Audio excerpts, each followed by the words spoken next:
उत्तर प्रदेश का जो developmental model है पूरे भारत में एक चर्चा का विषय बना हुआ है। महाराष्ट्र से उसको कंपेयर किया जा रहा है कि तेज़ी से बढ़ रहा है। क्या कारण है आपको लगता है कि उत्तर प्रदेश इतनी तीव्र गति से विकास की रफ्तार पकड़ रहा है? चरित्र निर्माण के लिए क्या सबसे महत्वपूर्ण बिंदु आपको लगता है जो अभी कहीं ना कहीं हमारे बच्चों में भी ये मिसिंग दिख रहा है, यूथ्स में भी मिसिंग है? मान लीजिए आपको विकल्प मिलता है कि आप अपने राज्य के अलावा किसी दूसरे राज्य में एसडीएम बन सकती हैं, तो कौन सा राज्य चुनेंगे और क्यों?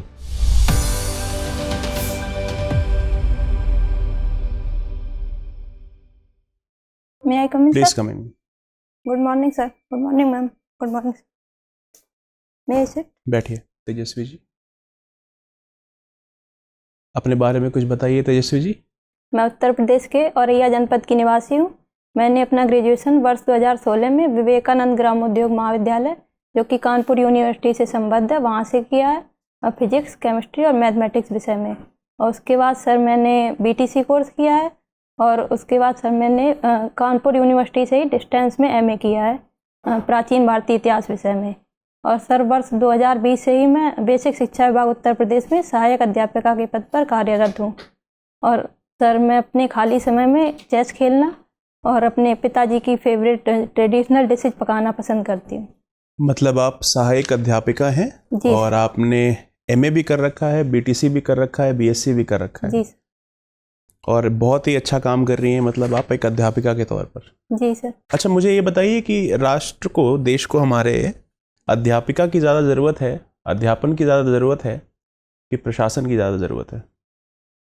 अगर आप इन दोनों में अगर चुनना हो आपको, शिक्षक और प्रशासक में, जी सर। तो कौन ज़्यादा महत्वपूर्ण योगदान देता है राष्ट्र के लिए? सर मेरा मानना ये है कि दोनों का योगदान महत्वपूर्ण है। हालांकि अध्यापक का योगदान ज़्यादा मुझे समझ में आता है, क्योंकि अध्यापक जो राष्ट्र के भावी लोग होंगे उनके भविष्य को संवारने में मदद करते हैं और उनको एक नई दिशा देते हैं।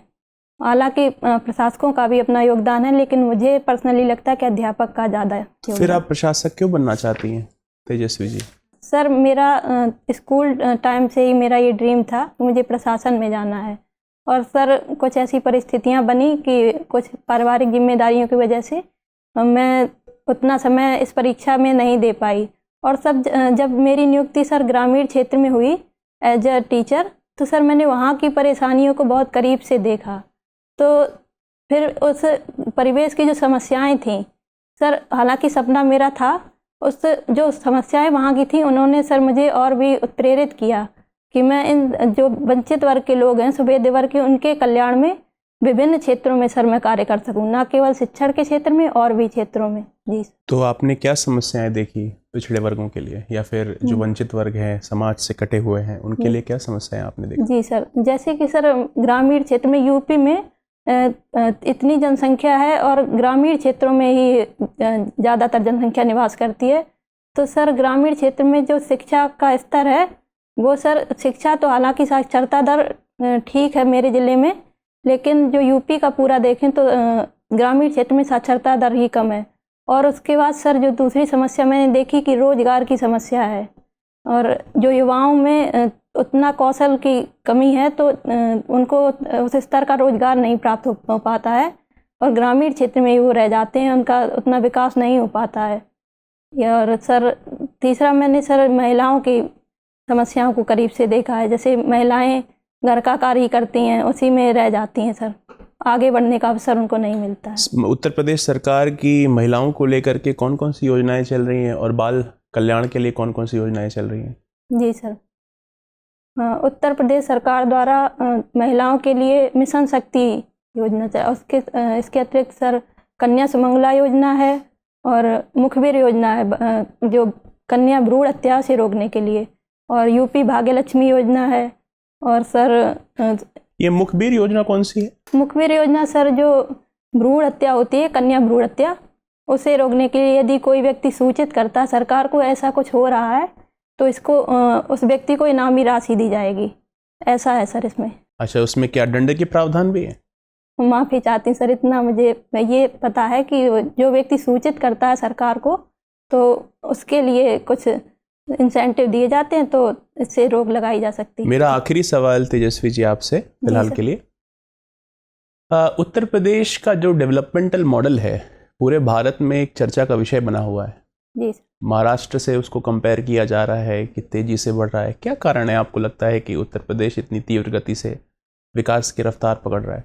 जी सर, जैसा कि हाल ही में एक रिपोर्ट में मैंने भी पढ़ा कि उत्तर प्रदेश तमिलनाडु राज्य को छोड़कर भारत की जीडीपी में योगदान करने वाला दूसरा राज्य बन गया है महाराष्ट्र के बाद। तो सर इसके लिए मुझे जो इंफ्रास्ट्रक्चर का निर्माण हो रहा है, जैसे कि एक्सप्रेसवेज और एयरपोर्ट्स, और जो पर्यटन को बढ़ावा दिया जा रहा सरकार के द्वारा, और औद्योगिक क्षेत्र जैसे पिछले वर्ष जो इन्वेस्टर समिट हुआ उसमें पूरे राज्य के विभिन्न क्षेत्रों में और अलग अलग सेक्टर्स में निवेश हुआ। सर मुझे ये मेजर कारण दिखाई देते हैं। Thank you Tejaswi ma'am.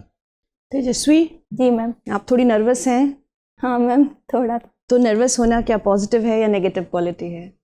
Ma'am अगर ये एक लिमिट में हो तब तो पॉजिटिव है, अगर ये ज़्यादा हो जाता है तो ये नकारात्मक भी होता है। नकारात्मक हो हाँ। जाता है। तो आपके लिए पॉजिटिव काम कर रहा है? अभी तो मैम थोड़ा नकारात्मक ही मुझे लग रहा है। नकारात्मक लग रहा है तो लंबी गहरी सांस लें, थोड़ी ओके मैम। नॉर्मल हो जाए। Okay ma'am. ठीक है, ये बताइए कि विवेकानंद की जो फिलॉसफी है ना, उनकी मुख्य दर्शन उनके क्या रहे हैं? जी मैम, विवेकानंद जी के जो मुख्य दर्शन है मैम वो नव्य वेदांतवाद है। और मैम जो उन्होंने जो वंचित वर्ग हैं उनके लिए दरिद्र नारायण की संकल्पना दी थी। अच्छा, जी मैम। ठीक है। आपने बताया आप असिस्टेंट प्रोफेसर के रूप में कार्यरत हैं। माफ़ी चाहती हूँ मैम, असिस्टेंट टीचर के रूप में कार्यरत है, तो बहुत अच्छी बात है। हाँ मैम। तो आप स्कूल में पढ़ा रही हैं? जी मैम। ठीक है, किस कक्षा को? मैम पहली से 5वीं कक्षा। पहली से 5वीं कक्षा। जी मैम। तो देखिए, मेरा ये मानना है, और जहाँ तक मेरी जानकारी है स्वामी विवेकानंद जी की फिलॉसफी की, कि चरित्र निर्माण बहुत इम्पोर्टेंट है ना। इस पर इनका मुख्य दर्शन, इनकी बातें जो हैं क्या हैं चरित्र निर्माण पर? विवेकानंद जी ने ये कहा, शिक्षा ऐसी होनी चाहिए जो किसी व्यक्ति के चरित्र निर्माण में सहायक हो और मन की शांति को बढ़ाए, और जो व्यक्ति हो वो अपने शिक्षा के द्वारा अपने स्वावलंबन को प्राप्त कर सके। ठीक है, तो चरित्र निर्माण के लिए क्या सबसे महत्वपूर्ण बिंदु आपको लगता है जो अभी कहीं ना कहीं हमारे बच्चों में भी ये मिसिंग दिख रहा है, यूथ्स में भी मिसिंग है? जी मैम। कहाँ कमी नजर आ रही है? क्या करना होगा एक शिक्षिका के रूप में आपको? मैम चरित्र निर्माण के लिए बच्चों को सबसे पहले तो उनके घर के द्वारा ही जो मूल्य सिखाए जाते हैं उनकी मैम आवश्यकता है। उसके बाद जब बच्चे विद्यालय में आते हैं तो शिक्षक उनके लिए एक आदर्श के रूप में होते हैं, और शिक्षक उनको बच्चों को समझाएंगे कि ऐसा करना चाहिए। यदि शिक्षक उनके सामने कुछ गलत कार्य नहीं करेंगे या सत्य बताएंगे कि आपको सत्य बोलना है, आपको चोरी नहीं करनी है, आपको किसी के साथ गलत व्यवहार नहीं करना है, सबके साथ अच्छे से बात करनी है, तो बच्चे निश्चित रूप से समझेंगे। और जो बच्चे क्योंकि अपने से जो बड़े लोग हैं उनको देखकर ही, अपने परिवेश से ही सीखते हैं मैम, तो इसे यही मुझे तो आदर्श के रूप में एक शिक्षक को होना चाहिए। जी मैम। अच्छा, ठीक है। चलिए ये बताइए, 1 डिस्ट्रिक्ट 1 प्रोडक्ट क्या है ये? मैम ये उत्तर प्रदेश सरकार द्वारा 24 जनवरी 2018 को जो उत्तर प्रदेश के सभी जिलों में जो एक विशेष उत्पाद है उस जिले का, उसको एक पहचान दिलाने के लिए और उसको अधिक उत्कृष्ट रूप में उसका उत्पादन हो सके और उसको अंतर्राष्ट्रीय स्तर पर और पूरे देश में पहचान मिल सके, इसके लिए सरकार ने ये योजना चलाई थी। ठीक है, तो कोई प्रोडक्ट का नाम बताइए और उस डिस्ट्रिक्ट का भी नाम बताइए। जी मैम, जैसे मेरे औरैया ज़िले का मिल्क प्रोसेसिंग है, और मैम गोरखपुर का टेराकोटा है, और सिद्धार्थनगर का काला नमक चावल है, और मैम जैसे कि भदोही ज़िले की कालीन है। ठीक है, ठीक है। आपने अपनी अभिरुचि में बताया है आप कुकिंग है ना, ट्रेडिशनल डिश, तो ये ट्रेडिशनल डिश क्या होता है? मैम जो पारंपरिक रूप से हमारे समाज में, जैसे भारतीय जो समाज है और जो हमारे बड़े बूढ़ों के द्वारा बताई जाती हैं कि हाँ ये हम ऐसा ऐसा बनाते रहे हैं, जो हमारे भारतीय समाज तो में। कोई एग्जाम्पल बताइए ट्रेडिशनल डिश की जो आप बनाती हैं। मैम मैं दही बड़े, कड़ी, ये सब मैं, और मीठे में तिल का लड्डू और लौकी की बर्फी मेरे यहाँ बनाई जाती है। अच्छा, ठीक है। मेरा आपसे आखिरी सवाल है। जी मैम। है ना, क्यों आजकल ज़्यादा बच्चे जो है मोमोज पसंद करते हैं और ट्रेडिशनल डिश कहीं ना कहीं खोता हुआ जा रहा है। जी मैम। तो आप उनको दही बड़ा देंगे तो वो बोलेंगे कि भाई हमें तो मोमोज खाना है, उतना पसंद नहीं करेंगे। तो इस तरह से हम वापस अपने ट्रेडिशनल डिश को कैसे अपने खान पीन में लेके आए वापस? इसके लिए मैम बच्चों को उनके जो रुचियां हैं उसी हिसाब से कुछ परिवर्तन किया जा सकता है। जैसे कि दही बड़े में हम यदि कोई चटनी बना के अच्छी सी डालते हैं बच्चों को, उसको कुछ अच्छे से आकर्षक रूप में उनके सामने प्रस्तुत करते हैं तो वो उसको खाएंगे, और यदि उनको देखने में आकर्षक लगेगी तो वो उसको खाना पसंद करेंगे। ठीक है, जी ठीक है, मैम। Thank you sir. आप अपना परिचय 3 पॉइंट में दीजिए, अपनी खूबियां बताते हुए। जी सर। सर, मैं अपने जीवन में विभिन्न पक्षों में संतुलन रखती हूँ, अपने विचारों में और अपने पर्सनल लाइफ, प्रोफेशनल लाइफ में। और सर, मेरे अंदर धैर्य है। और सर, तीसरा, मैं डिसीजन मेकिंग पावर सर मेरे पास। जी सर। कोई खामी आप में है? जी सर, बिल्कुल। सर, एक तो सर मुझे मीठा खाना पसंद है, वो मैं सर उस पर कंट्रोल नहीं कर पाती हूँ। और सर दूसरा ये है कि मैं बहुत ज़्यादा इमोशनल हूँ। और सर इतना ही मैं अभी सोच पा रही हूँ। ठीक है।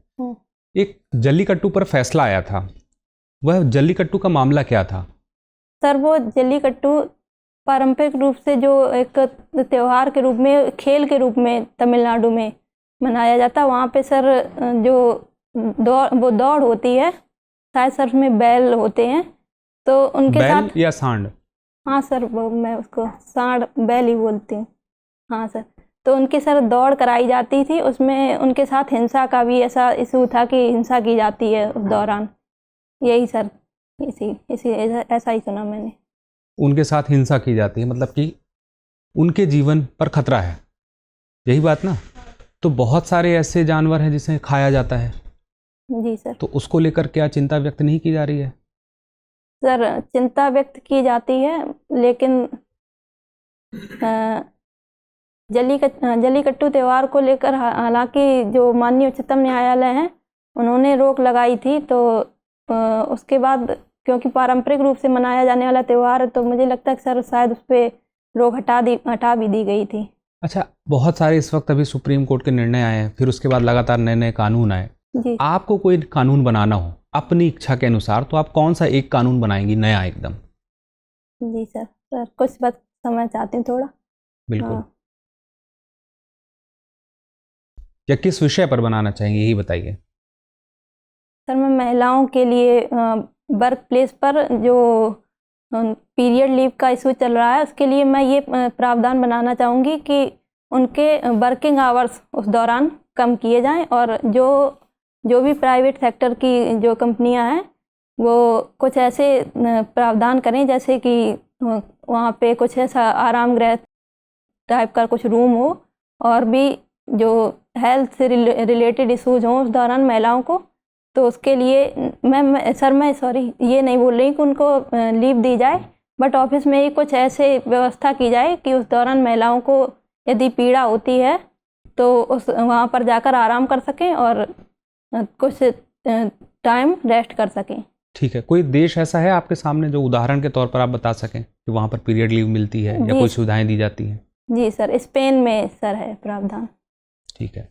मेरा एक सवाल ये है आपसे कि मान लीजिए आपको विकल्प मिलता है कि आप अपने राज्य के अलावा किसी दूसरे राज्य में एसडीएम बन सकती हैं, तो कौन सा राज्य चुनेंगी और क्यों?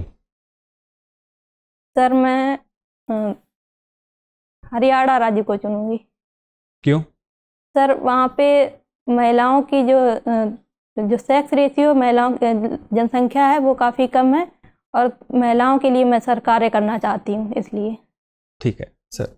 तेजस्वी जी, शिक्षा, स्वास्थ्य, रोजगार और अपराध नियंत्रण, समझ पा रही?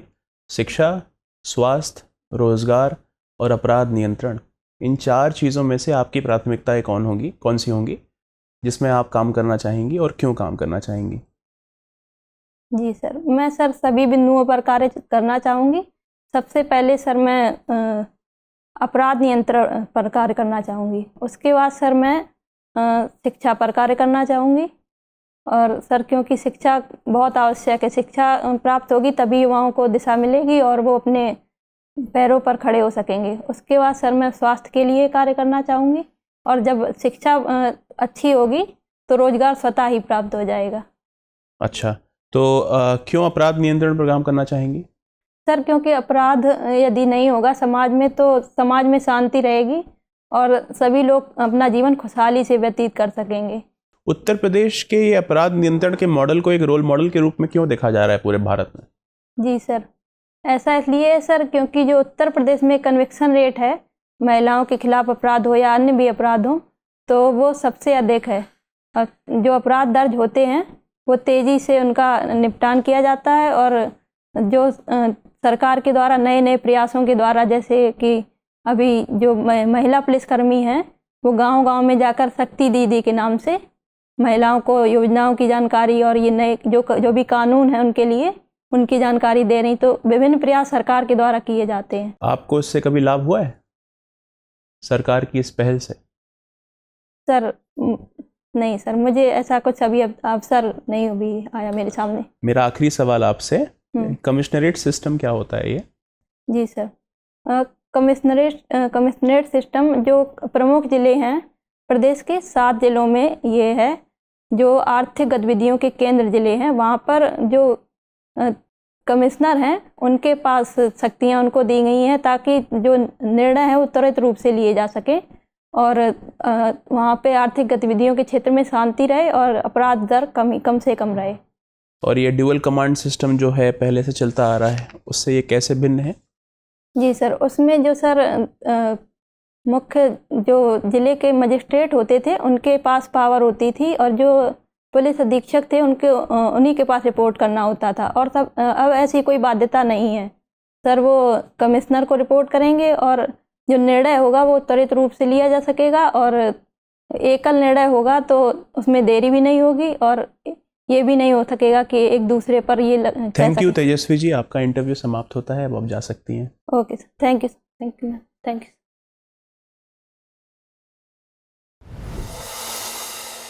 मैं कमिश्नर आइए बैठिए तेजस्वी जी। कैसा लगा इंटरव्यू दे करके? सर थोड़ा नर्वसनेस थी। क्यों नर्वस? सर फर्स्ट टाइम ऐसे सामने से दे रही हूँ इंटरव्यू, कोई भी इंटरव्यू। जी सर। अच्छा, कोई बात नहीं, पहली बार दे रही हैं और पहली बार में ही आपने एकदम फतेह हासिल कर ली जिसको कहा जाए। आपको क्या लग रहा है, आपका कैसा हुआ इंटरव्यू?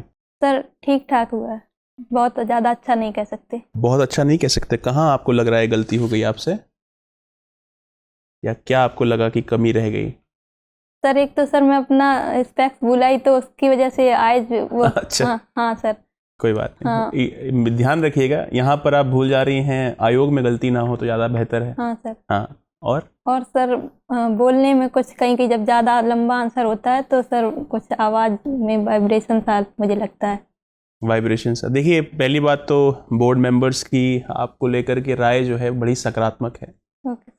और बोर्ड मेंबर्स का, सारे बोर्ड का ये मानना है कि आप एक बहुत ही अच्छी कैंडिडेट हैं। Thank you. अगर आपने मेंस का अच्छा पेपर लिखा होगा जी सर, अच्छा तो होगा। इंटरव्यू आपके लिए बाधा नहीं है। बोर्ड मेंबर्स का और सारे बोर्ड का ये कहना है कि थोड़ा सा अपनी नर्वसनेस को आप थोड़ा ख़त्म करिए।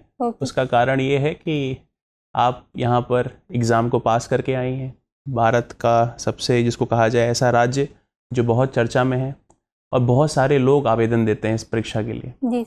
तो आपके अंदर तो वैसे ही कॉन्फिडेंस होना चाहिए, है ना? हाँ कि आसानी से आपने किसी ने आपको एग्ज़ाम किसी के बदौलत या किसी के रहमो करम पे तो आपको एग्ज़ाम नहीं निकला है, आपने अपनी मेहनत से निकाला है। जी सर।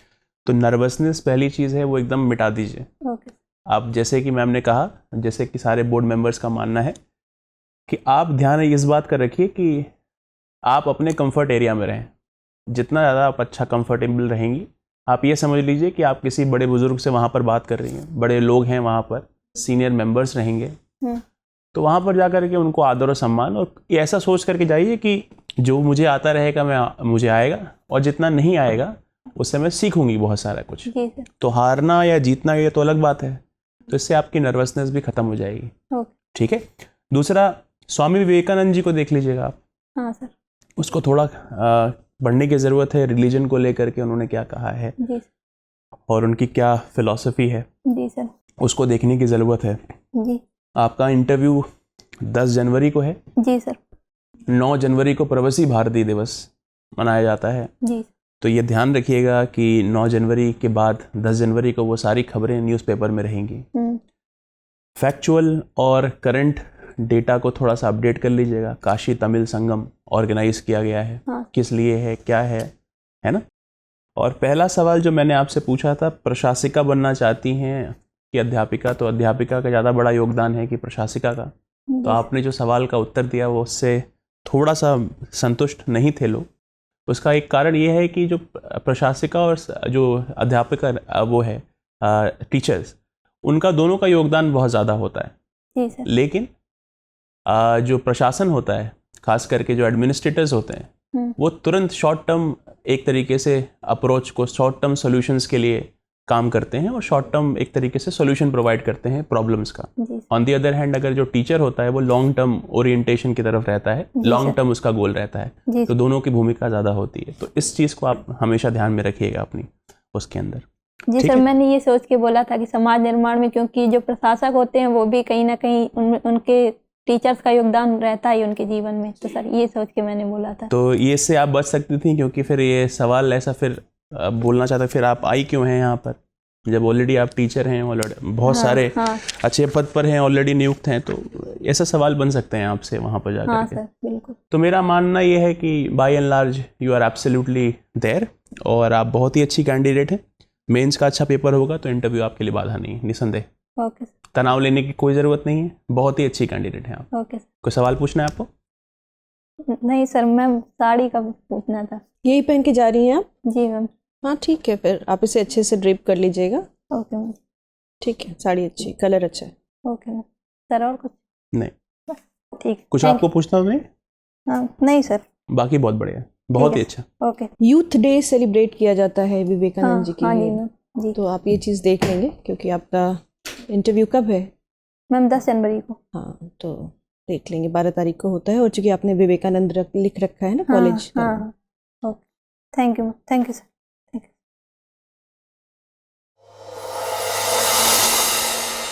डियर व्यूअर्स, अपने एग्जाम की तैयारी को और बेहतर करने के लिए हमारे चैनल को लाइक, शेयर और सब्सक्राइब करना न भूलें।